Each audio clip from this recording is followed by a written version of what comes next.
Welcome to the Modern Woman Warrior Show. I'm Amber Fight. And I'm Louisa Kate. This is a channel created by women, for women, and centered on all things personal protection and self-defense. If you are new to our channel, welcome. If you are coming back, thank you so much for being a loyal viewer. Watching our channel is the first step toward becoming confident to defend yourself and your loved ones. This way, if the worst thing happens, you can say to yourself and your attacker, wrong woman, wrong day. Today's show is very exciting. It is. We've been waiting to do this show since February. Okay, let me explain. Last February, or this past February, we attended the Palmetto State Armory event called The Gathering. It was so cool. It's like a mini SHOT Show held in Clinton, South Carolina.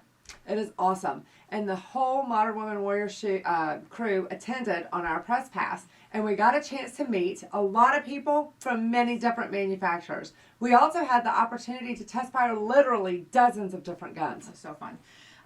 But the one pistol that totally blew us away, and that's hard to do if it's not an H&K, was the Canik Mete MC9 right there. Right here.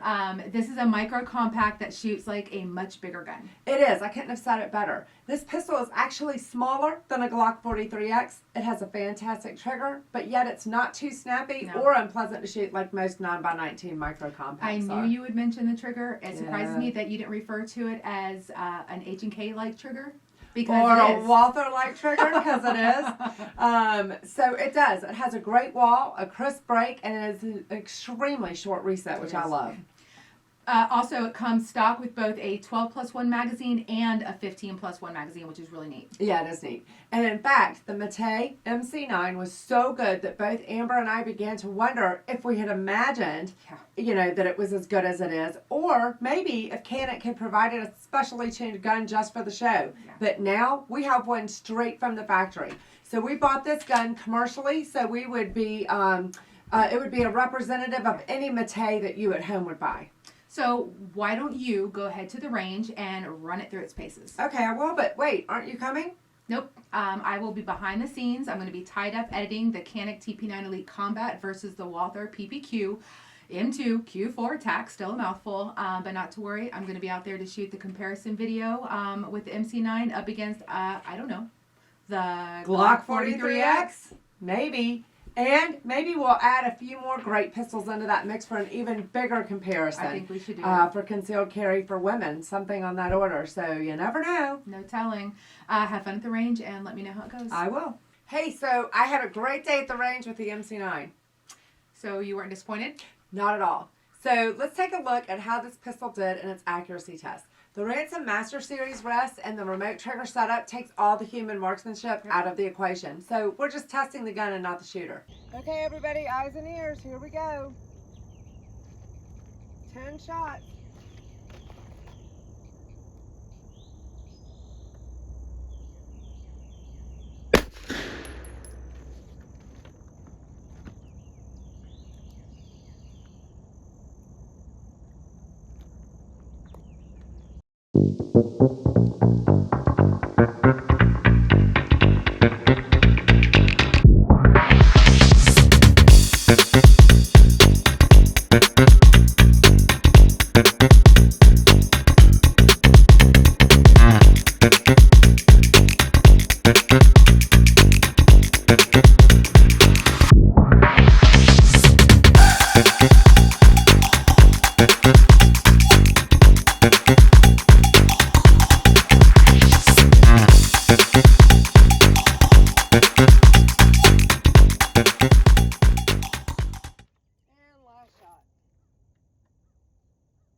Okay, so let's take a look at this.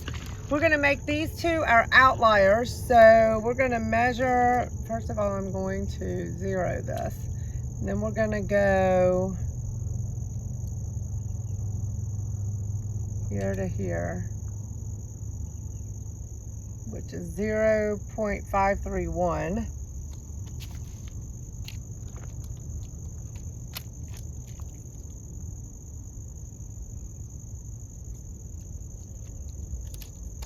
And then we're going to go this way, and I'm going to zero it. Oh, I need to zero that again, and then we'll go.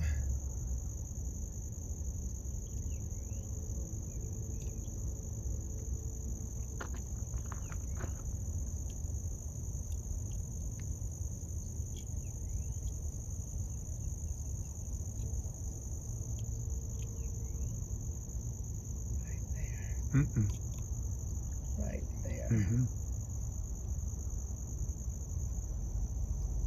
1.783. Not a bad group. Wow, let's keep in mind that this is a micro compact pistol. How good was that group?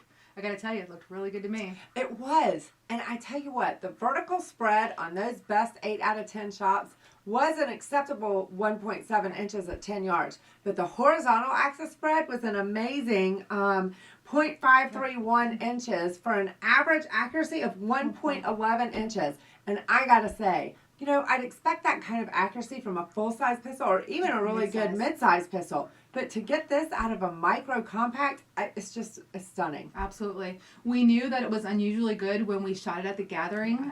We believed then that it was a great micro gun, but I honestly did not expect groups that were just a touch over 1/10 or 1 inch at 10 yards. No, not at all. So just wait for the field tests that are coming right up after this short break.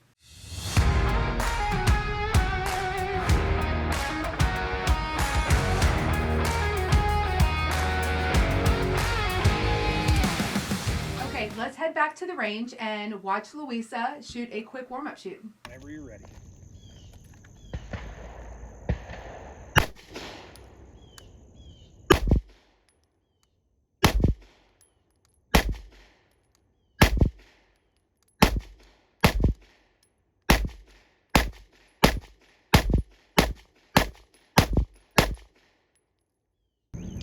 Okay, so I really love this gun. I loved it at the gathering. I love it now just as much. It's a great gun. It feels good in my hand, and it's got some other grips. It's kind of pinching me a little bit, but it's got some other back straps that I may try those another day, put them on here. But for a small gun, for concealed carry, when I hold it in my hands, just holding it, it feels a little bit barrel heavy. But I feel like that's what really, once I load the gun with my ammunition, I feel like that barrel heaviness is what really keeps the recoil down on this gun for a small gun. I just love it. And I love that it has the indicator here for the loaded barrel or loaded chamber indicator. And it's just a very, very well built gun, and I really love the trigger. So I'm very happy with it, and we're gonna see if we can do some other drills with it. Wow, Louisa, that's some great shooting. Did I count right? Was that 15 shots? It was. I didn't put one in the chamber. I just went with the 15 round magazine.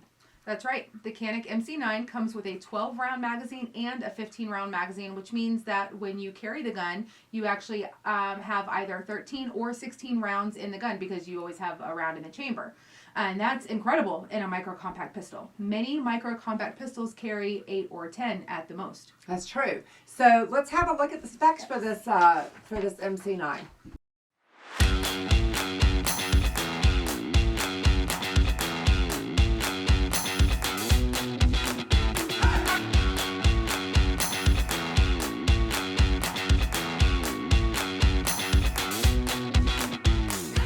It's small and it appears to be beautifully made. Look at all the stuff it comes with. And the price is amazing. $439.99. Wow. But the thing I love the most is check out this little toolkit. Look at this. How cute is this? Do you love this? Pew, pew. Yes, I love it. Love the toolkit. You're so funny. So what did you think when you shot it? I noticed that you slowly went faster and faster, but your shot group stayed pretty tight at 7 yards, stayed consistent. It did. I was getting used to the trigger and the reset, and the trigger has a short take up and a very tactile feel at the wall and a crisp break in the trigger, which averaged just under 4 pounds when we put it on the Wheeler trigger gauge. Nice. And took the average of 8 out of 10 pulls. Now, the trigger reset is also extremely crisp and very short, which of course I love. And as you can see, I got used to it, and I was able to shoot faster and faster as I got used to it without losing that tactical accuracy. That's awesome. Let's go out and see how the Canik did with some gun handling. So the first one, I shot 3 shots. I did an emergency reload, and I shot 3 more. Okay, so I'm going to start with the emergency reload. So I'm going to do 3 shots, emergency reload, excuse me, and 3 more shots, and we're going to see how the gun performs. Here we go.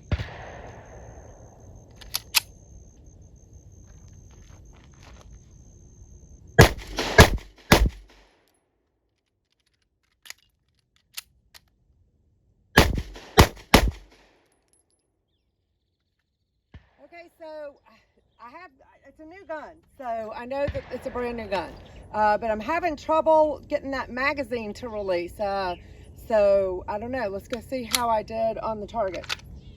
Not bad, Louisa. You pulled one shot for a +1. How badly did that sticky magazine drop mess you up? Well, like I said, it's a new gun, and that kind of thing isn't unusual for a brand new pistol that hasn't been broken in yet. That being said, the bulkiness, I don't know that it's because of the magazine release button. The mag starts to drop, as you can see, and then it kind of feels like it just won't, it binds there and it won't drop freely. Yeah. Do you think that's a problem that needs to be addressed or a breaking in thing? I'm not sure. So I think what we do is we break the gun in a little bit, we shoot it some more, see what happens, and then if it doesn't turn out to be a breaking in thing, then we will get back to our viewers and let you guys know what we ended up doing or what the fix was. Definitely important, and we'll definitely get back to you on that. So what other tests did you do out there? We did the classic failure to stop drill like we always do, so here it is. Okay, so on this one, I'm going to do a failure to stop. 2 shots to the chest, 1 to the head, 2 to the chest, 1 to the head. See how the gun does.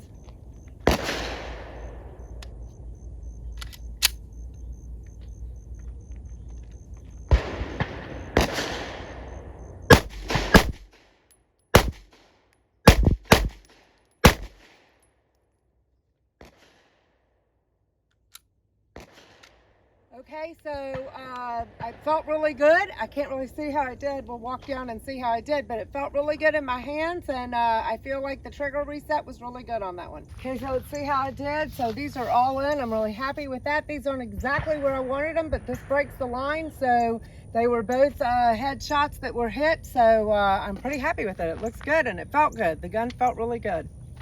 Nice, Louisa. That's some good shooting again. You were definitely making me wish I didn't miss that, and I was editing that final video. Hey, guys, if you missed it, go watch it. Absolutely. That's okay. So there is going to be some kind of side-by-side comparison coming up for a comparison of what, I don't know, best concealed carry pistols for women, something.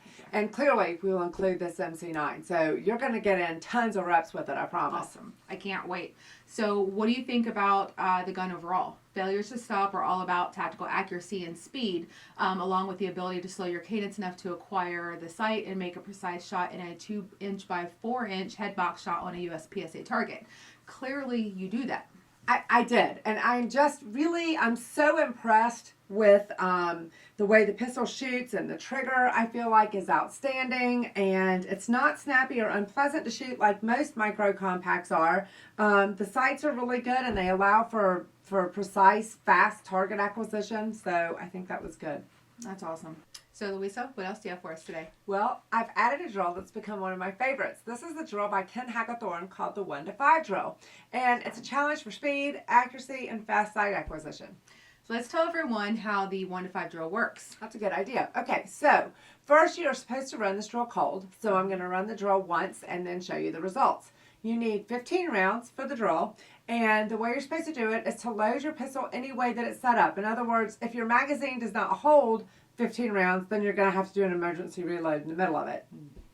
Second, there are 3 targets that should be at least 6 feet apart, or should be 6 feet apart, and you should shoot from 10 yards away. Great. Third, you draw on the beat and shoot the left-hand target once, the middle target twice, the third target 3 times, then back to the middle target for 4 shots, and then the left-hand target again for 5 shots. So that's how that works, 1 to 5. You should shoot this for time and use the same penalties you use for USPSA scoring, meaning that anything in the 0 down zone for alpha zone does not add any time to your score. Correct. And then anything in the C zone adds 1 second, and a D zone hit adds 3 seconds, and then if a complete miss, which you don't ever want a complete miss, that's going to add 5 seconds. So you definitely don't want that. Nope. Here is the scoring chart for the Hackathorn 1 to 5 drill. The pass-fail mark is 20 seconds. Then 17 to 20 seconds is a D, 14 to 17 seconds is a C, 11 to 14 seconds is a B, and an A is under 11 seconds. Well, how did you and the MC9 do? Well, let's watch and find out.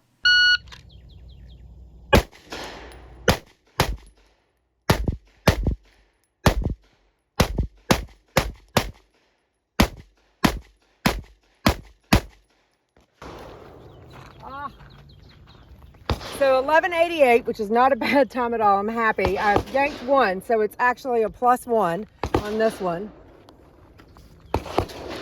These are all in.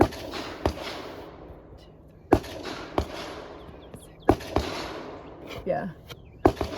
And these are all in. Outstanding. You ran that cold and shot a net score of 12.88 seconds. Great job, partner. Thanks.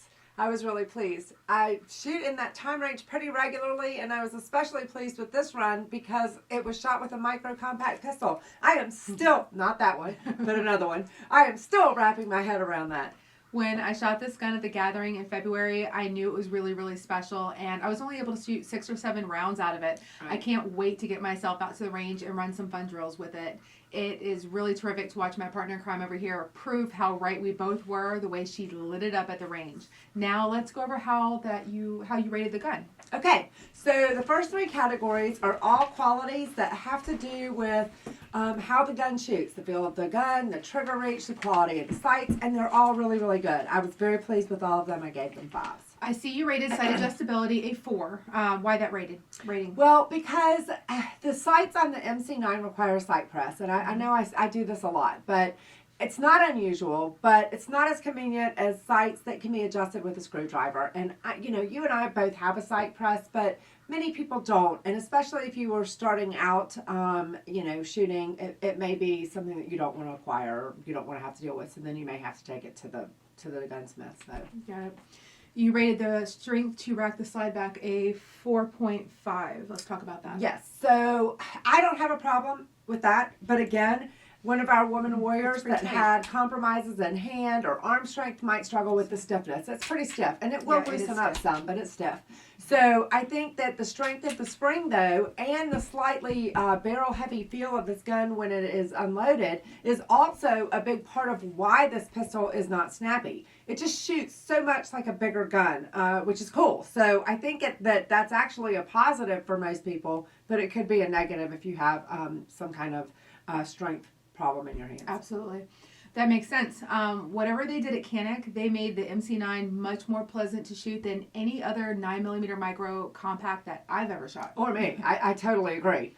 Okay, so you really marked down the MC9 significantly on the size and ease of controls. Let's talk about that. I did, and primarily because 3.5. I couldn't get that clean magazine drop on the gun. So, yeah. Yeah, I saw you have to reach in and yank. You saw us earlier in the video.